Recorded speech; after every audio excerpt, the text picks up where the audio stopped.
Morning, morning. We online? Okay. Hey, hello, morning, everyone. Those that are in Singapore. So yeah, it's morning time, 9:30 a.m. And yep, just a good day for all of you who are joining in for this live chat with me on the basically on the live analysis. Sorry, live analysis on this market. So as usual, I will be reviewing. As before that, just wanted to have this disclaimer. This video or this material that I've put it up over here is for references purpose only, and then reference and also education purposes only. So if let's say you want to, yeah, get some financial advice, should get it from the professional financial advisor that you have. Okay, so let me toggle back to the actual calendar. Okay, so yeah, for the start, I will be looking. I mean, we should be looking at the economic calendar. I mean, of course, every day before the start of the trading, you should also okay. Yeah, you should also take a look at the financial calendar. I mean, the forex factory. I mean, for example, forex factory, the economic calendar. What are the news, high impact news that's coming out, or let's say the medium impact news. Those of lower impact maybe not so important. I mean, in my opinion. So for next week wise, as you can see over here, we do have key news that's coming out from the BOJ, their monetary policy, the what we call that, the press release conference and all that. So yeah, this will definitely create some volatility in the yen, dollar yen, and also its yen crosses.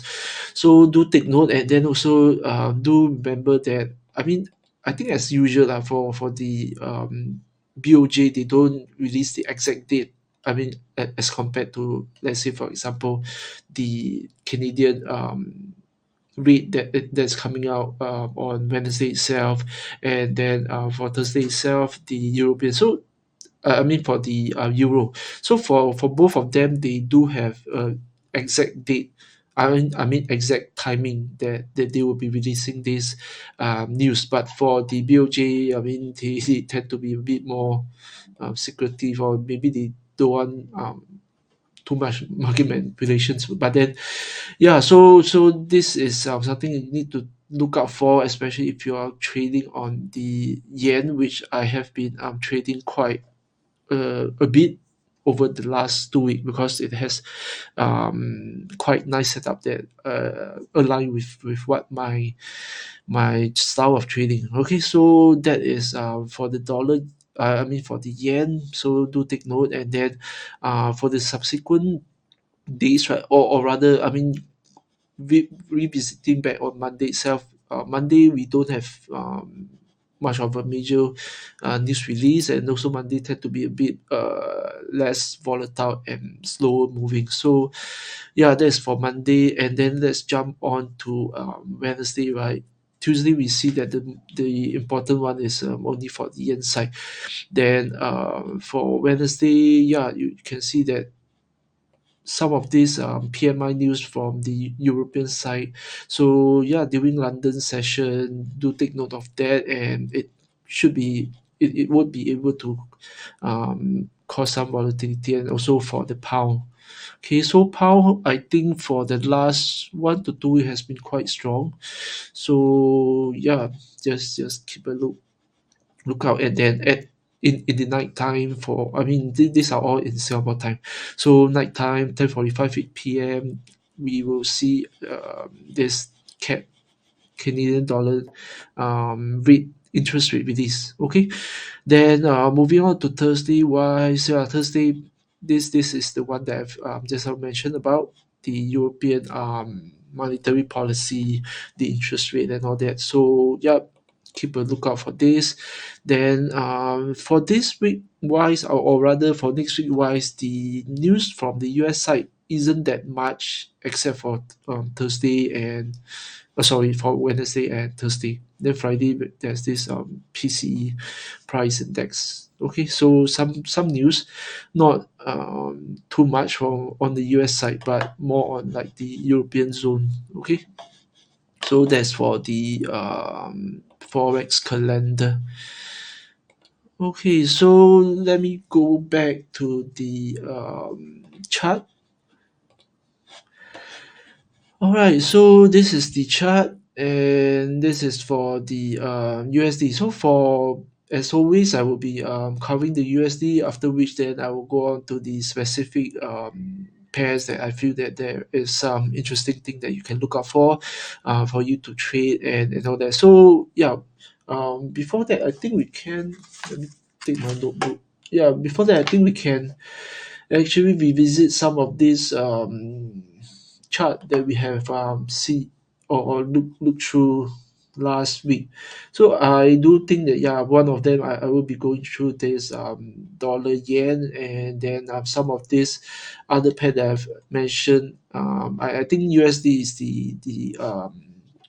the one. Okay, so for USD wise, if you do remember, yeah, last week I was mentioning about this consolidation for it to break out. So it's either going up or it's going down. But I think I was a bit more biased on it going on the upside, and also because it also aligned with the view that I have for dollar yen. Okay, so I mean not exactly like if you are bullish on dollar yen, you should be bullish on the USD as a whole, but yeah, sometimes it does correlate as well. Okay, so this was the USD. So it actually did broke out, I think, on Wednesday, Tuesday and Wednesday. Yeah, Tuesday, Wednesday, and then it starts to consolidate back into a zone, or yeah, into a range. After which was yeah, Thursday, Friday. So for me, I think I'm still quite biased against. I mean biased on this US dollar to go up. So yeah, for pullback, I should be going on long unless this thing break out, or it it does a deeper pullback to maybe to find some support over here. So this could be the new yeah, could be a new could be the area that it want to pull back on. But yeah, I mean nobody know, or it could be just pulling back and then it could be going back up again. So yeah, it might be here, or it might be just pulling back down. Okay, but I mean I still have bias on it to go up. Okay, so that's on the USD side. Then I also did mention, I think, about where is it? Pound Aussies, is it? Yeah, I think Pound Aussies. Where is it? Okay, I think yeah, this is the one. So Pound Aussies, for me, I feel that it does have more upside to go up. So yeah, I think I did some trade. I can't exactly remember. I need to refer back to my journal. But then, yeah, this was the Pound Aussies that I was looking at, and it to me it's going up. I mean pound Aussies, Euro Aussies, both of them, because of the weakness in the Aussie dollar. Then yeah, those are the two currency pair that you can also look at if you want to sort of like diversify your portfolio. I mean, if you did have also look at Aussie dollar, right? I mean, Aussie USD, you can identify, or you could have also saw this coming, which was the breakout of the consolidation. So this is the 4 hourly chart. Then this was the consolidation the prior week. I mean the week before. So on Monday or Tuesday, yeah, Tuesday it actually has broke out from this consolidation. So breaking out from this consolidation on a 4 hourly, the moves should be quite substantial. Okay, so anyway, yeah, the thing is that it did show us that it broke out, and then yeah, the subsequent bearish move came about. Okay, so right now, yeah, just touching on the Aussie dollar USD a bit. So you can see that, yeah, I'm just using all this. Yeah, I mean, I don't want to. Okay, so you can see it actually got supported in at this level around 6530. Yeah, it actually bounced off, and this could be a new consolidation. It can be a flag. It can be going back to something like this, a more complex consolidation. I mean, yeah, but the thing is that I do think that it should be it could be, yeah, it could be coming down some more. I mean, yeah, there's yeah, because the trend on the daily time frame has already broke, and this is the, yeah, it to be coming down furthermore after the pullback. Because I mean, after every break, right, there would be a consolidation. It's always repeating the same thing: break, consolidate, break. It might consolidate and then go down further, breaking this last key support over here. Okay, for now it is holding. Okay, so that's for the Aussies USD. And yeah, I mean, uh, going back to that, right, then of course you can take a look at what actually has happened. This could be like the flip chart of the Aussies USD. Because if the Aussies is weak, then probably, if I mean, if everything remain the same, pound and euro, pound Aussies or euro Aussies should be also going on the upside. Okay, so that's that. And then for me, I'm actually looking at both of them. This Euro Aussies, I mean, I will skip here and there lah, because yeah, I will also be covering things that I am looking at for next week. So yeah, we did see some quite steep pullback for Euro Aussies, and also this pound Aussies. Yeah, so I'm looking at it to actually do a turn, a reversal to the upside. I mean, on the lower time frame, for example, on the 1 hourly. So yeah, both of them for this, and also for the Euro Aussies. This on Euro Aussies. Okay, on Euro Aussies, and then for pound Aussies also similar. But of course, not saying that it cannot make a deeper pullback before it go up. Yeah, I mean, this is what I think. So after, if I do see that the structure start to change, then yeah, I will start to look for long on both of these Euro Aussies and Pound Aussies. So for them, for the last week, I have been taking some position to uh, go on long. But right now, I think yeah, on the time frame that I'm trading on, I will be a little bit more cautious after this pullback. Okay, so that is for both pound Aussies and Euro Aussies, which I have covered, and also I will be still tracking for this week. Then I think, yeah, I can just go on for the US dollar yen. So US dollar yen, just revisiting what has happened last week. For the whole of last week, it has been quite bullish after, I think, since Monday. Yeah, since Monday. So as you can see, this was the pullback for the dollar yen on the Friday, not last Friday, but yeah, the Friday before. So this was the pullback, and then you can see that it starts to actually yeah, changing its structure. So this is where you should be looking at long. I mean, depending on how you actually trade, yeah, this is the place where you should be looking at long, on pullbacks, on consolidation and whatnot.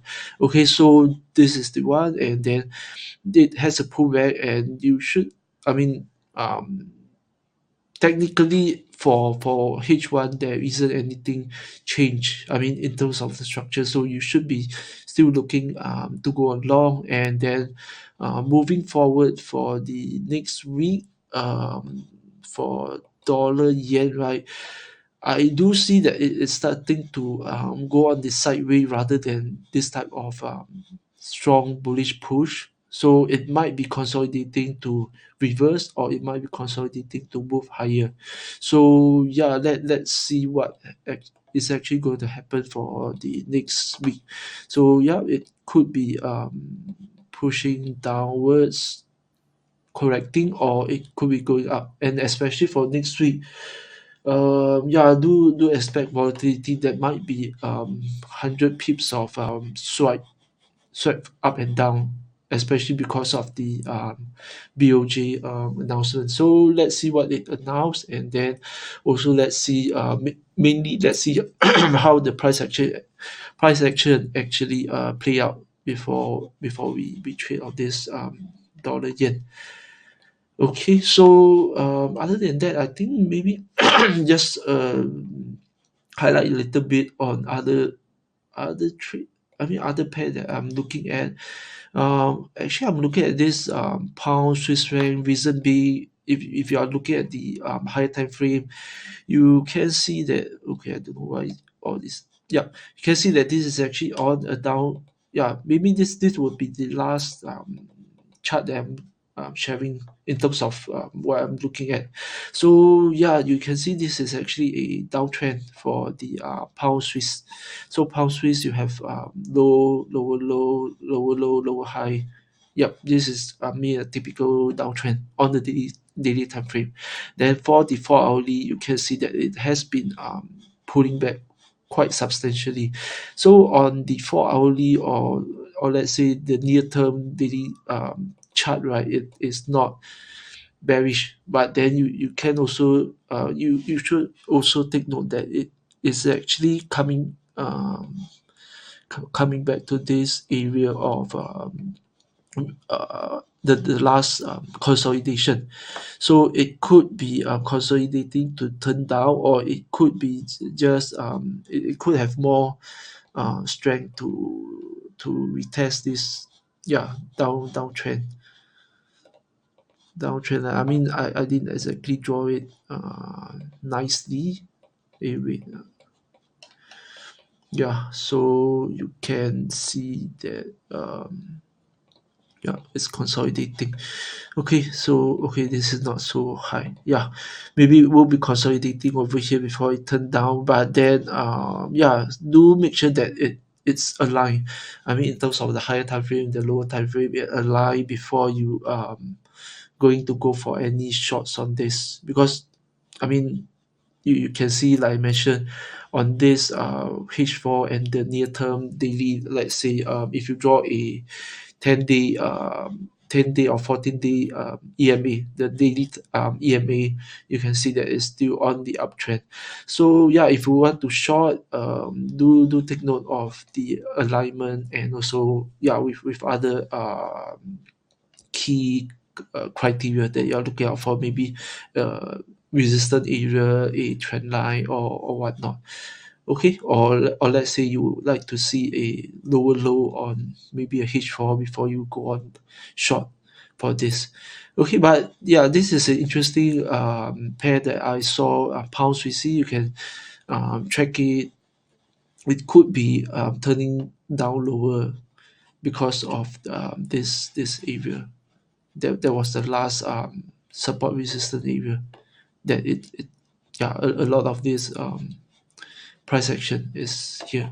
Okay, so that's on pound Swiss, and then yep, these are all the, oh yeah, maybe one last one is on the New Zealand CAD. So New Zealand CAD also, yep, this is the uptrend, and the uptrend seems to be I mean, seems to has ended because of this breakout of from this consolidation. Okay, this was the consolidation for like months.